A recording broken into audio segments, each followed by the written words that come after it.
right, almost time for class. Today I'm going to use Facebook live stream with myViewBoard to broadcast my class. All right, let's share.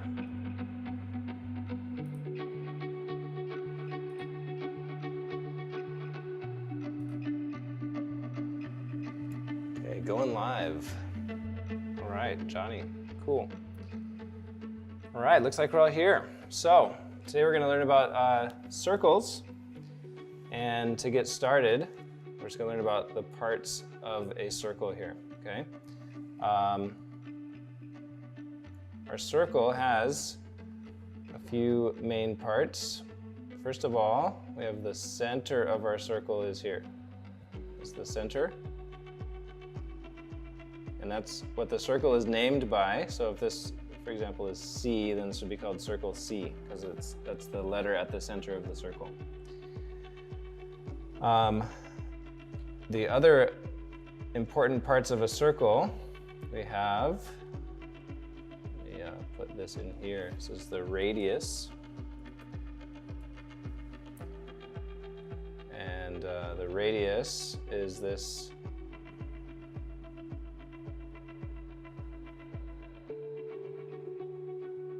line right there, which connects the center of the circle to the edge of the circle. We also have a diameter, which is this long blue line at the bottom there. And that goes from one side of the circle to the other and passes through the radius, okay?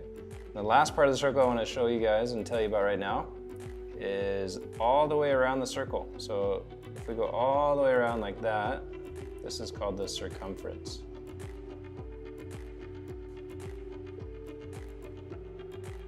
Okay, so the circumference of our circle is the distance all the way around. Okay, today we want to learn about two formulas that we're going to use with our circles. So the first one is, how do we actually calculate circumference? And that is going to be C equals pi. Now pi is a Greek symbol for a special number, which we usually think of as, we round that number to 3.14 usually, okay?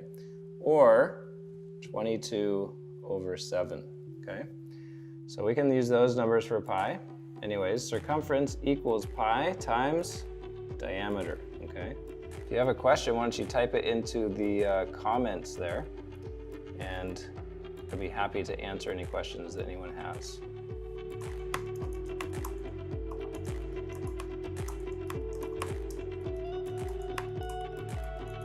Sarah, ooh, that's a really good question, Sarah. Where does the formula for circumference come from? Wow, let's check it out. So if you notice here on the board, we have the formula for circumference right there, right? So the circumference of a circle equals pi times diameter.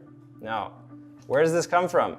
Well, we know if we look at a circle, we can always measure the circumference. It's just the distance all the way around the circle, okay?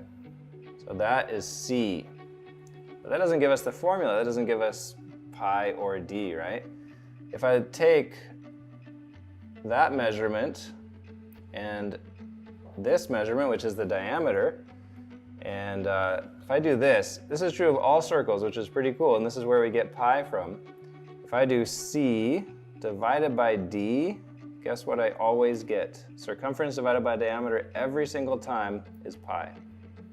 And that's where pi comes from.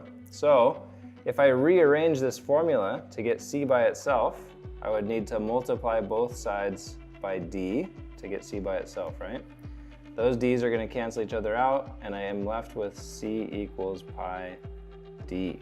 Okay, so that's a really good question. That's where the formula for circumference comes from. All right, guys. Well, I got your exit tickets, and you're good to go. So have a great day, and I'll see you soon. Okay, see you tomorrow. Bye-bye. You're dismissed from class today. Bye-bye.